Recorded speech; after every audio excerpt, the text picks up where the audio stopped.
Well circulatory shock the last chapter of circulation. इसमें क्या होता है कि हमारे पास ब्लड फ्लो जो होता है वो डिक्रीज़ हो जाता है। Blood flow to the tissues जो होता है वो क्या होता है, वो डिक्रीज़ हो जाता है। यानी कि हमारे पास बॉडीज़ के डिफरेंट ऑर्गन्स को ब्लड फ्लो नहीं मिल रहा होता, ठीक है, टिश्यूज़ को ब्लड फ्लो नहीं मिल रहा होता, ठीक है। तो इससे क्या होगा कि हमारे पास जो है बॉडी के अंदर ब्लड की कमी हो जाएगी। बॉडी के अंदर क्या हो जाएगा, ब्लड की कमी हो जाएगी, जिसकी वजह से क्या होगा कि हमारे पास एंड रिजल्ट ये आएगा कि टिश्यूज़ जो हैं वो है ना इस्केमिक हो जाएंगे, डिटोरिएट हो जाएंगे। और फिर क्या होगा इन दी एंड, अगर हमारे पास हार्ट डिटोरिएट हो गया, हार्ट के अंदर डैमेज आ गई, तो हमारे पास क्या होगा, इवेंचुअली डेथ हो जाएगी। तो सर्कुलेटरी शॉक क्या है, it is the inadequate flow of blood towards the tissue until the tissues become gangrenous और डिटोरिएट, ठीक है। तो ये एक सिंपल डेफिनेशन थी सर्कुलेटरी शॉक की, ठीक है।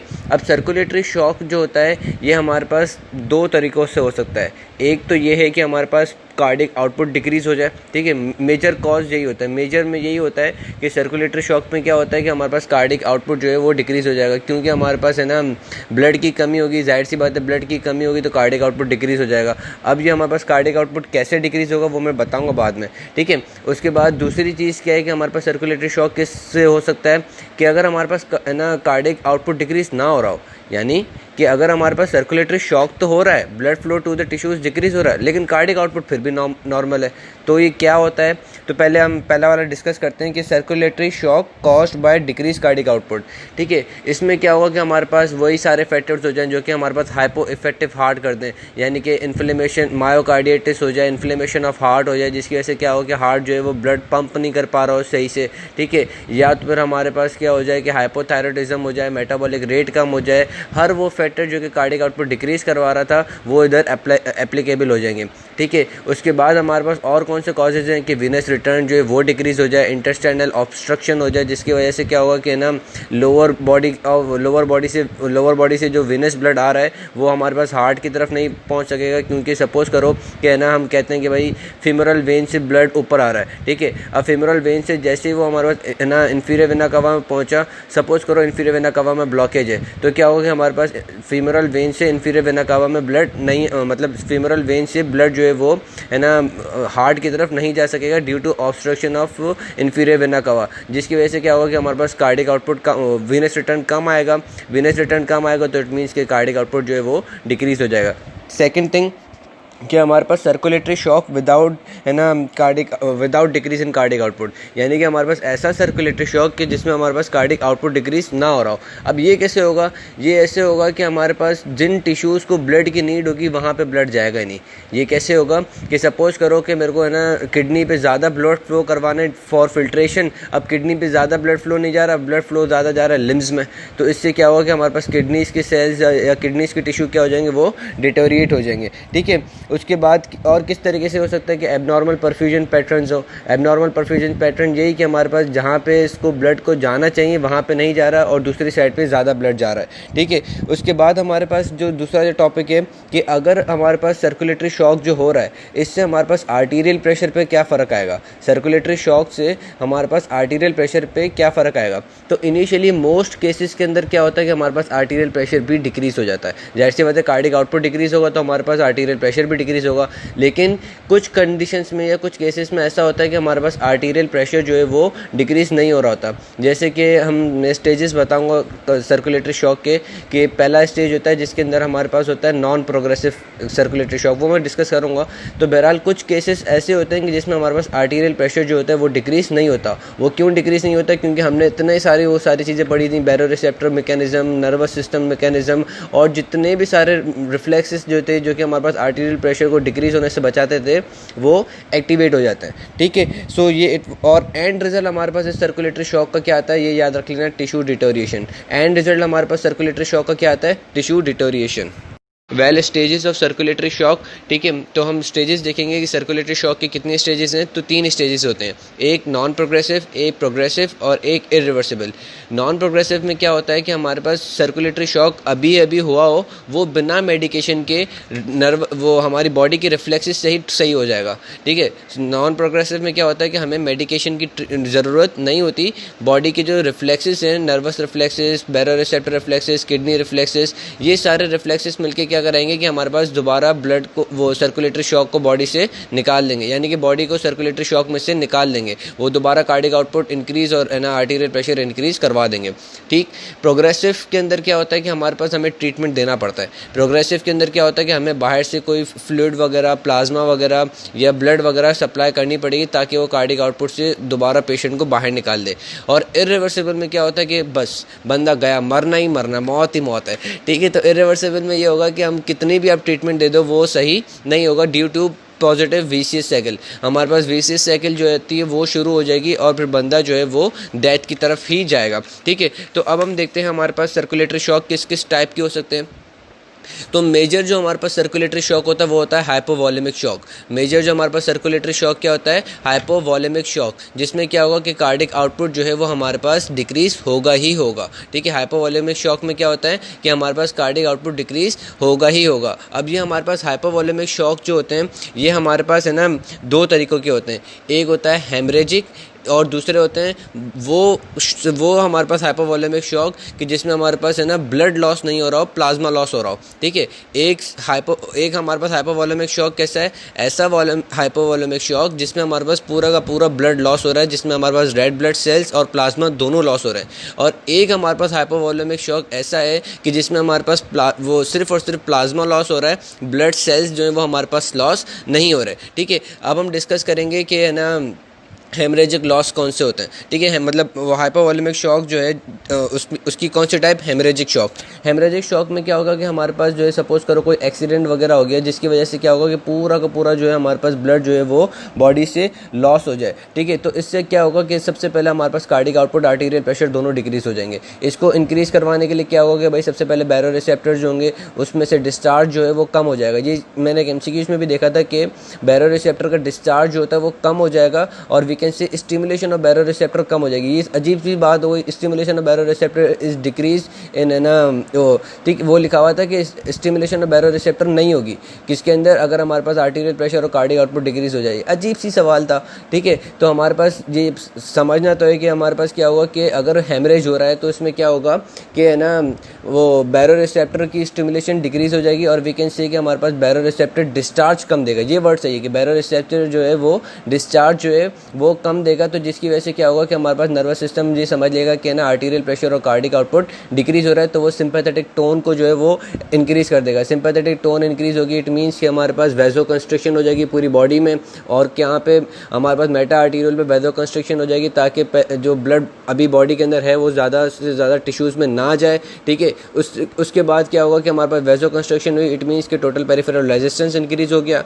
फिर क्या होगा कि हमारे पास वेनस रिटर्न इंक्रीज करवाएगा बाय कंस्ट्रिक्टिंग द वेन्स। ठीक है। और इससे क्या होगा कि हमारे पास है ना जल्दी से जल्दी ब्लड जो है वो हमारे पास हार्ट में आ जाएगा और फिर हार्ट की contractility sympathetic nervous system increase करवाएगा। तो जिससे क्या होगा कि हमारे पास ज़्यादा ब्लड जो है वो पोर्ड हो जाएगा और कार्डिक आउटपुट दोबारा इंक्रीज होने लगेगा। कार्डिक आउटपुट दोबारा इंक्रीज कैसे होने लगेगा कि हमारे पास है ना क्या होगा कि वो जो एंड डायस्टोलिक वॉल्यूम होता है जो कि हमारे पास कितना होता है 120 मिलीलीटर, उसमें से हमारे पास स्ट्रोक वॉल्यूम कितना होता है 70, बाकी जो रिमेनिंग एंड सिस्टोलिक वॉल्यूम होता है वो कितना होता है 50। तो ये हमारे पास सिंपैथेटिक एक्टिविटी याद रखना कि क्या करता है कि एंड सिस्टोलिक वॉल्यूम डिक्रीज़ करा देगा और ज़्यादा जो ब्लड जो है वो स्ट्रोक वॉल्यूम की फॉर्म में बाहर इजेक्ट करेगा। तो इस तरीके से हमारे पास क्या होगा कि है ना हेमरेज जो नॉन प्रोग्रेसिव है उसको दोबारा कंट्रोल कर लिया जाएगा। नॉन प्रोग्रेसिव को कैसे कंट्रोल किया, सिंपैथेटिक एक्टिविटी के थ्रू कंट्रोल कर लिया। ठीक है। उसके बाद हमारे पास एक और इफेक्ट ये कहता है कि ना मेजर जो चीज़ जो होती है ना हाइपोवॉलेमिक हेमरेजिक शॉक के अंदर वो कार्डिक आउटपुट को बचाना नहीं होता है, वो आर्टीरियल प्रेशर को बचाना होता है। क्योंकि आर्टीरियल प्रेशर बढ़ जाएगा तो इट मीन्स कि कार्डिक आउटपुट भी बढ़ ही जाएगा इन दी एंड। हम सर्कुलेटरी शॉक के ऊपर डिस्कस कर रहे थे और हाइपोवॉलेमिक शॉक के हेमरेजिक को हमने डिस्कस किया था। उसमें हमने देखा था कि नॉन प्रोग्रेसिव जो होता है वो ऐसा स्टेज होता है कि जिसको कंपेंसेट बॉडी खुद से कर लेती है। और मैंने एक एग्जांपल दी थी कि सिंपैथेटिक नर्वस सिस्टम किस तरीके से उसको है ना आर्टीरियल प्रेशर जो कि डिक्रीज़ हो रहा था, कार्डिक आउटपुट जो कि डिक्रीज़ हो रहा था उसको इंक्रीज़ कैसे करेगा। इसी तरीके से बाकी जो भी रिफ्लेक्सेस हैं जो कि आपने चैप्टर नंबर 17, 18, 19 में पढ़े हैं वो सब के सब अभी इस टाइम पर एप्लीकेबल होंगे।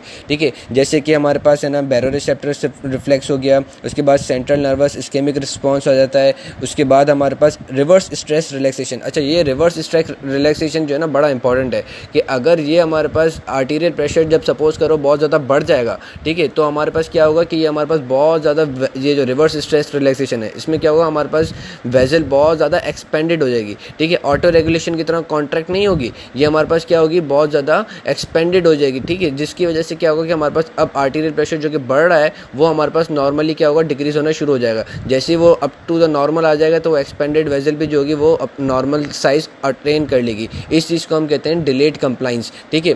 उसके बाद हमारे पास क्या चीज़ है कि किस तरीके से हमारे पास आर्टीरियल प्रेशर, अच्छा अब डिलेड कंप्लाइंस इस केस में जिसमें आर्टीरियल प्रेशर और कार्डियक आउटपुट डिक्रीज हो रहा है उसमें क्या होगा, बहुत ज़्यादा कंस्ट्रिक्ट हो जाएगी, क्या होगा, बहुत ज़्यादा कंस्ट्रिक्ट हो जाएगी। तो हमारे पास क्या होगा कि आर्टीरियल प्रेशर जो कि डिक्रीज हो गया अब वो अब इंक्रीज होने की फॉर्म में आ जाएगा, ठीक है। उसके बाद नॉन प्रोग्रेसिव की कौन सी चीज़ है, वो है हमारे पास है ना renin angiotensin system vaso constrictors, ठीक है। उसके बाद क्या होता है, वही जो है एंटी डायूरेटिक हार्मोन निकलेगा जो कि रीअब्जॉर्प्शन कराएगा किस चीज़ की, वाटर की और सॉल्ट की, एल्डोस्टेरोन निकलेगा। हर वो मैकेनिज्म जो आपने चैप्टर नंबर 17, 18 के अंदर 17, 18, 19 में पढ़ा है अब वो यहाँ पे एप्लीकेबल होगा।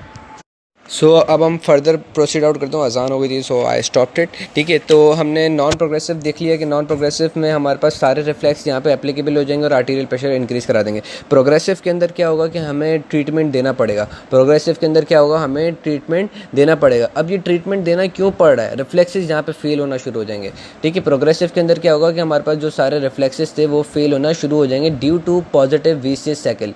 क्यों फेल होना शुरू हो गए, पॉजिटिव विशियस साइकिल। अब किस मतलब है ना कौन कौन सी ऐसी साइकिल्स होंगी पॉजिटिव विशियस साइकिल, वो हम देखते हैं। सबसे पहले होगा कार्डियक डिप्रेशन, हमारे पास due to leakage of blood to the heart, ठीक है। हार्ट के मसल्स को जब हमारे पास ब्लड कम मिलेगा, कोरोनरी आर्टरी को ब्लड कम मिलेगा तो हमारे पास क्या होगा कि है ना अब हमारे पास हार्ट जो है वो कॉन्ट्रैक्ट करना छोड़ देगा, सिंपैथेटिक रिफ्लेक्स जो होगा अब इसके ऊपर वो एप्लीकेबल नहीं हो सकेगा, हार्ट ज़्यादा कॉन्ट्रैक्ट नहीं हो सकेगा, जिसकी वजह से क्या होगा, कार्डियक डिप्रेशन होगी, ब्लड जो है वो ज़्यादा पोर्ड आउट नहीं हो सकेगा। तो याद रखना कि प्रोग्रेसिव के अंदर मेन प्रोग्रेसिव वो है शॉक, प्रोग्रेसिव शॉक और we can say progressive stage, इसमें मेन जो चीज़ है वो क्या है, वो यही है कि हमारे पास हार्ट जो है वो डिटोरिएट होगा, हार्ट जो होगा वो क्या होगा, डिटोरिएट होना शुरू हो जाएगा, कार्डियक डिप्रेशन होना शुरू हो जाएगी, ठीक है। उसके बाद जो हमारे पास क्या होगा, वो हमारे पास जो दूसरा जो विशियस साइकिल करेगा वो होगी वेजोमोटर फेलियर। वेजोमोटर सेंटर हमें पता है कि भाई आर्टीरियल प्रेशर को है ना मिड जो थोड़े टाइम तक तो वो है ना सिंपैथेटिक एक्टिविटी वगैरह से वो इंक्रीज करवा लेगा, क्योंकि ये हमारे पास शॉर्ट टर्म होते हैं।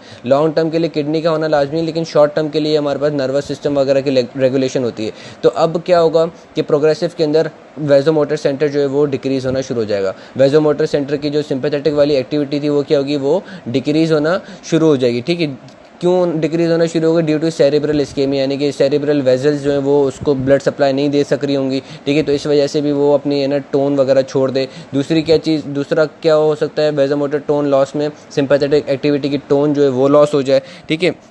और फिर हमारे पास क्या होगा कि उसके बाद तीसरे जो है पॉजिटिव विशियस साइकिल वो है हमारे पास ब्लॉकेज ऑफ स्मॉल आर्टरी। ये बहुत ज़्यादा इंपॉर्टेंट है कि हमारे पास छोटी छोटी वेजल्स जो हैं उनमें क्या हो, क्लॉट्स बनना शुरू हो जाएं, वेजल्स के अंदर क्या होना शुरू हो जाए, क्लॉट्स बनना शुरू हो जाएं। अब ये क्लॉट्स बनना क्यों शुरू होंगे, ये इस वजह से शुरू होंगे कि भाई टिश्यूज़ को ब्लड नहीं मिल रहा, ठीक है, टिश्यूज़ को क्या हो रहा है, ब्लड नहीं मिल रहा, ठीक है, क्योंकि हार्ट जो है वो ज़्यादा ब्लड पंप ही नहीं कर रहा, कार्डियक डिप्रेशन हुआ है तो उससे हमारे पास कार्डियक आउटपुट नहीं आ रहा, कार्डियक आउटपुट नहीं आ रहा, टिश्यूज़ को ब्लड नहीं मिल रहा। तो टिश्यूज़ क्या करेंगे कि वो एनएरोबिक रेस्पिरेशन शुरू कर देंगे, टिश्यूज़ क्या करेंगे, एनएरोबिक रेस्पिरेशन जो है वो शुरू करेंगे, जिससे क्या होगा कि हमारे पास एसिडिक चीज़ें जो हैं, लैक्टिक एसिड और दूसरे जो एसिड्स हैं, कार्बोनिक एसिड वगैरह, वो सारे के सारे क्या करेंगे, वो सारे के सारे मिलके हमारे पास वेजल्स के अंदर क्लॉट्स बना लेंगे, जिसकी वजह से क्या होगा कि और स्लो ब्लड जाएगा और स्लो वीनस रिटर्न जाएगा। मतलब कि वो हार्ट ये कह रहा होगा नहीं मुझे मारो, हर तरीके से मुझे मारो। तो इसमें यही हो रहा है कि अब हमारे पास है ना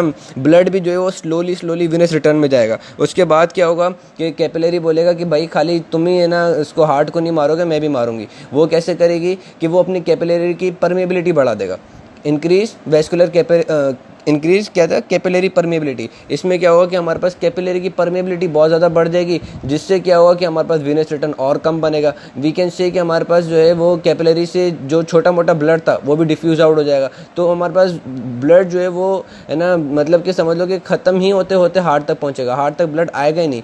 इसके अंदर ये चीज़ याद रखना कि कैपिलरी हाइपोक्सिया होगा, जिसकी वजह से क्या सॉरी इसके अंदर इंक्रीज कैपिलरी परमेबिलिटी में क्या होगा कि हमारे पास कैपिलरी से ज़्यादा ब्लड जो है वो है ना, मतलब टिश्यूज़ में डिफ्यूज़ आउट हो जाएगा।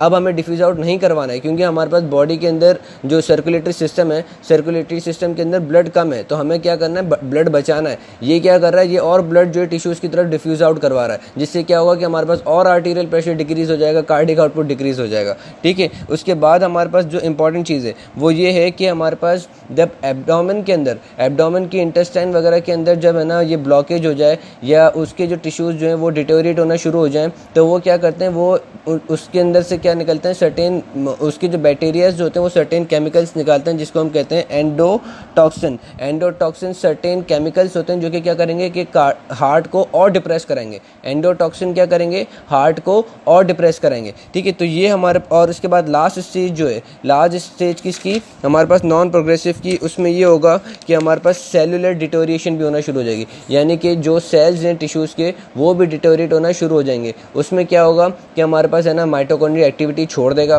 ठीक है, हमारे पास एसिडिक एनवायरनमेंट सेल्स के अंदर बन जाएगा, और क्या होगा, लाइसोसोम्स जो हैं वो अपने हाइड्रोलाइसिस निकाल देंगे, और उन हाइड्रोलाइसिस से क्या होगा कि सेल्स और सराउंडिंग टिश्यूज़ जो हैं वो डैमेज होना शुरू हो जाएंगे। ठीक है, उसके बाद हमारे पास क्या होगा कि ग्लूकोज का मेटाबॉलिज्म खत्म हो जाएगा, क्योंकि ऑक्सीजन ही नहीं होगा। ऑक्सीजन क्यों नहीं है, क्योंकि हमारे पास जो है ब्लड से वो है ना टिश्यूज न्यूट्रिएंट्स मिल ही नहीं रहे। ठीक है, क्योंकि ब्लड ही कम है तो न्यूट्रिएंट्स कहाँ से मिलेंगे। ठीक, उसके बाद जो है आखिर में क्या होगा कि हमारे पास नॉन प्रोग्रेसिव के अंदर टिश्यूज़ के अंदर नेक्रोसिस होना शुरू हो जाएगी। और कौन सी सबसे ज़्यादा इंपॉर्टेंट टिश्यू जो है वो नेक्रोसिस हो जाएगी, वो होगी हमारे पास लिवर, क्योंकि लिवर जो है वो हाईली मेटाबॉलिक एरिया है, वहाँ पर हमें ज़्यादा ब्लड सप्लाई की नीड होती है। अब वहाँ पर भी ब्लड सप्लाई नहीं पहुँचेगा तो हमारे पास क्या होगा कि ड्यू टू लाइसोसोमल एंजाइम्स वो हमारे पास लिवर के टिश्यूज़ को क्या कर देगा, डिटोरिएट कर देगा। ठीक है, अब ये उसके बाद कौन सा टिश्यू डिटोरिएट होगा, उसके बाद हमारे पास लंग्स डिटोरिएट होंगे, और जब लंग्स डिटोरिएट हो जाएंगे तो हमारे पास क्या होगा, शॉक लंग सिंड्रोम हो जाएगा, यानी कि लंग्स भी जो है वो अपनी मूवमेंट करना जो है वो छोड़ देंगे।